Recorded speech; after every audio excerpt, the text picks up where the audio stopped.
If you're a service business owner and you want to sign more clients, I'm going to share with you the top 4 methods that are working right now. Today, I'm going to go from least effective to most effective. And by least effective, I mean they're all extremely effective. I've built and sold a gym, a nutrition company, and a marketing agency. I've also worked with over 1,000 business owners, so I know exactly what is working in marketing right now. I'm going to share with you the 4 marketing methods ranked worst to best. And this is just my opinion. We've got email marketing, we've got content marketing, we've got referral campaigns, and we've got paid ads. In this video, I'm going to walk you through how to use each of them, but the goal is not just to have one working at any one time. You want multiple, and that's how you create a marketing flywheel or a machine that works for you 24/7. So the least effective out of the 4 I'm going to teach you today is email marketing. Believe it or not, email marketing is not dead. It still works. It produces an average ROI of $42 per $1 invested, which is bonkers when you think about it. Where most people go wrong with emails is they actually don't send emails, or they just send really shitty campaigns that just look like everyone else. The key with any email marketing campaign is consistency. And I don't want to sound like a broken record or a Tony Robbins seminar where I'm just saying, just be consistent, bro. But literally that's what it is with email. So you want to think about if you're a prospect or you're a consumer and you're constantly getting emailed from a company very consistently, you like what they say, you like what they do, and then all of a sudden they just stop emailing you altogether. And 2 months later, they come back, they start sending you some sales emails trying to get you to buy their shit. You're going to be like, yo, red flags, this is weird. They've just come out of nowhere, they're a bit inconsistent, and then subconsciously something's going to be going off in your head being like, don't trust, don't buy, this is wrong. Whereas if you're just consistent in the first place, sending 1, 2, or 3 emails a week every single week for the full year, you wouldn't lose that trust at all. And this is where most people go wrong. If you can't commit to emailing for 12 months, don't start doing it. Probably going to do worse for your business than good. So coming from someone that emails 5 to 7 times a week, and I've been doing that for the last 5 years consistently and successful, I've tried every type of email under the sun. And the most effective type of email I have run is a simple Gmail looking email. So what I'm talking about here is literally plain text. There's no fancy images, there's no headline. It just looks like I'm sending an email to a friend. And for a call to action, typically I don't want to drive people off to links because links really don't get clicked. You want to get them to reply to you. That's the best way to get a result from email, is simply ask for a reply. So let's say you send a story, a sales email, whatever it is, you say, reply to me here. They reply to you, then you get their details, get them on the phone and sell them whatever you're trying to do. Or if you're creating content like this long form, you've got podcasts, you've got short form, you're writing stories, whatever that is, you want to put that in the emails too. That's a really good pillar. It's just an educational piece. And a good way to think about email is, why would a prospect not buy off you? And you want to list that out. And then you can create objections, or you can create email campaigns around reasons they wouldn't buy off you. So you give them reasons that they should buy off you. So here's a weekly flow that works well for me and my clients. I do 2 sales emails per week, but I'm not direct selling. I'm not like, hey, buy my shit, spend 5 grand, 10 grand, whatever that is. It's a, hey, are you interested in this? Here's how it works. Here's what it does. Reply, and then we'll have a chat. And lastly is 2 personal emails. Typically the CTA on this is going to be reply to me if you got value on this, or you want the offer that I'm trying to sell. So when they reply to your email, you want to reach out directly on the phone if you have their number, or you want to ask them for your number. That's how deals get done. The action item here is just to get your emails locked in, dialed. Decide what you're going to do. You're going to send personal emails, you're going to send sales emails, you're going to send emails driving them off to content. Just pick a rhythm, stick to it for 12 months, and you'll be great. The biggest thing that you can do wrong is just be inconsistent with your emails and lose a bunch of trust with your audience. Nothing kills trust faster than going dark for 3 months. The second method to sign new clients is content marketing. And yes, like email, this still works too. You just have to do it right. So I want to tell you about one of our clients, Austin. He's actually a strength coach for jumping. So what I mean by that is he helps people jump higher. Sounds pretty niche, right? But the beauty of having a niche like that is the content that he can create on social media is specifically niche. It calls out the right person, their pain points, the solution, gives them information about how it works. And typically videos of people doing athletic stuff, jumping high, dunking, all that type of stuff has the propensity to go viral. So he does really well on social media. And the point I'm trying to get at here is he has one ideal client who he is making content for. That's why social media still works. When you're creating super broad content with really no point, that's when social media doesn't go well for you, or it doesn't translate into dollars into your bank account. So for our business specifically, about 30% of all inbound leads that we get come from social media. I like to think of social media or content marketing as a business card. So if someone sees our ad, they hear about us from a referral, they click one of our emails, they download something, whatever it is, they come to our social media accounts and we nurture them with our content. And that is top of funnel, middle of funnel, and bottom of funnel. More on that soon. So here's where most business owners get stuck when they're making content. It's like, how do I even structure it? What do I say? What does my weekly flow look like? So I want to tell you about that next. So what happens in our company is we ideate on Mondays. And what that means is typically I'm going to ideate 15 short forms and 2 long form pieces of content like this YouTube video right now. The problem that most people make is they try to do it all together, or they try to do different stuff in each section and cram it in. What we have found best, and we've tested this at nauseum so you don't have to, is just separating it. So ideation on one day. If you're filming long forms, you want to do it on another day. And if you're doing short forms, you want to do it on another day, because then you're just in the flow of it. If you were bashing out YouTube videos just like this one, it'd be easier to just do 3 in a row rather than do ideate, YouTube, and then a couple of short forms, because you're just completely out of flow. For short form specifically for content marketing, I recommend a 40-40-20 split. And that's 40% top of funnel, which is attraction type content,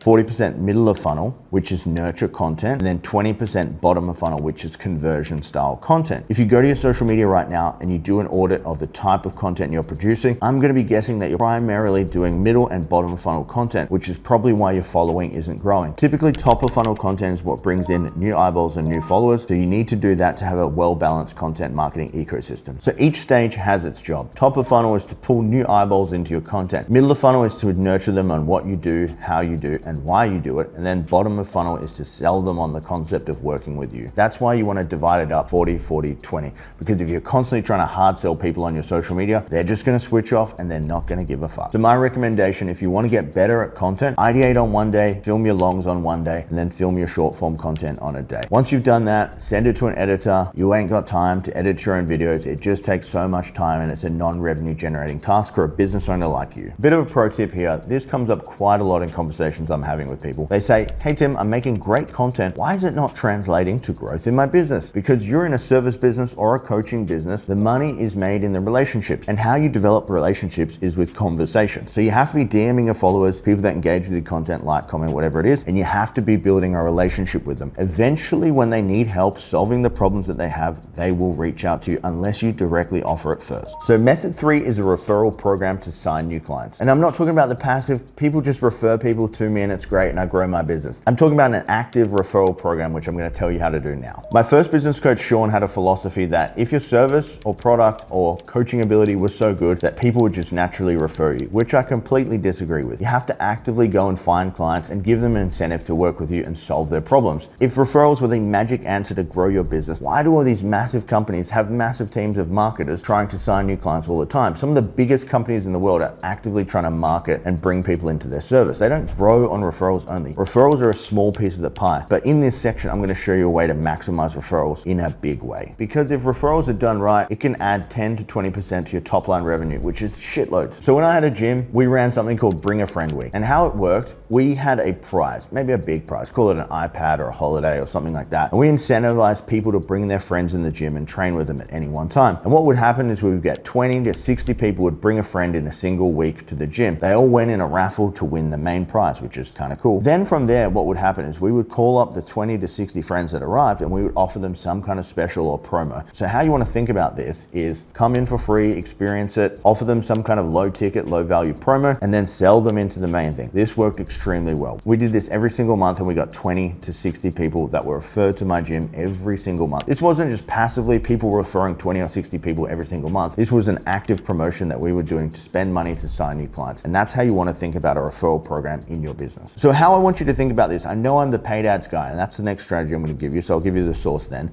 but you want to think about how much money you're willing to spend to sign a new client. Wouldn't it be better to give your clients that money or incentivize them to get that money rather than you spending on Zuckerberg? Zuckerberg's just going to go and build another bunker out in Hawaii or just spend it on some dumb shit like the metaverse that doesn't actually create any value for the world. So you may as well just give it to your clients. And conceptually, you want to think about if your clients are getting results with your service or your coaching, typically they're going to be your best marketers because they know, they like, and they trust you. So action item here is you want to decide what the acquisition cost is typically for your business. If you say to yourself, yo, my acquisition cost is free, you're lying to yourself because there's a cost to everything in business. There's a cost to your time, there's a cost to making social media posts, there's a cost to writing emails, there's literally a cost to everything you do. You just have to work it out, and then you want to incentivize your clients in a way to bring you referrals. Just a bit of a pro tip here. I've run 3 businesses, a gym, a marketing agency, and a nutrition company. Where referrals get squirrely is there's no way to actively track who is referring who. And where this goes wrong is someone will sign up to your service or offer, and then they'll be like, yo, I actually know this person, they're a referral for me, but you have no way of tracking if they were an active referral or just a passive referral, or they know someone in your community, offer, or program. I've seen this go squirrely in so many businesses, and there's nothing worse than paying people referrals when they actually didn't actively refer them. So it sounds a bit shitty, right? But humans can be that way. Moving on to our fourth and final method, you might have guessed it, paid advertising. In my opinion, the best type of marketing because it works 24/7 while you sleep. Typically, it's pretty set and forget depending on what type of funnel or campaign you've set up,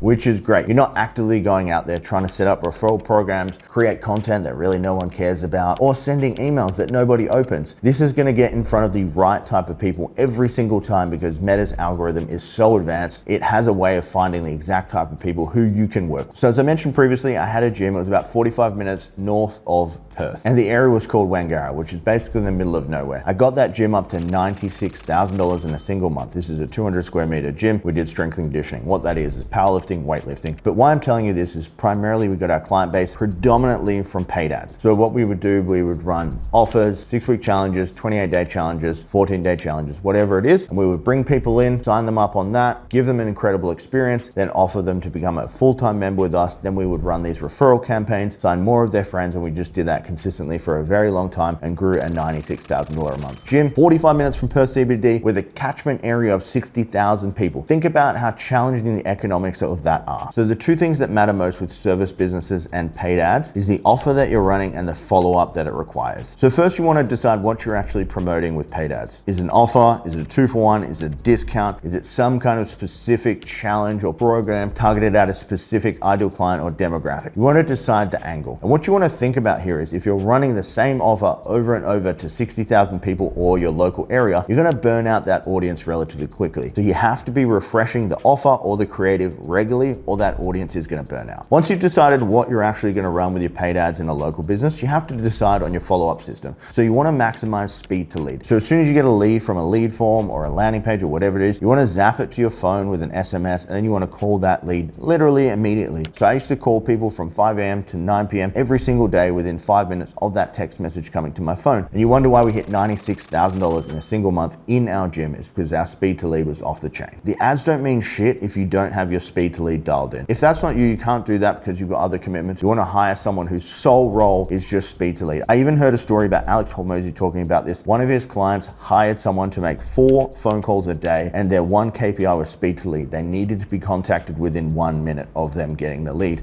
He only had 4 single calls that he would call every single day on average, and he was getting paid $50K a year to make 4 calls. That's how important speed to lead is, especially if you're going to offer a service that's relatively expensive. Pro tip on this, if you have a service and you have multiple services within your service, you want to pick the one that is most profitable, because a lot of the profit that you generate is going to be chewed up by the paid ads. How you want to think about this, if you have any kind of service, you want to get cash flow positive within the first 30 or 60 days. From there, any client you keep on longer than that is going to be a high degree of profit for your business. Just remember that the ad gets the lead, but if your follow-up game is strong, you will get the client. So these are 4 methods to sign new clients in your service business. I've made another video here on how you can sign new clients from the followers you already have. So go ahead and check that one out now.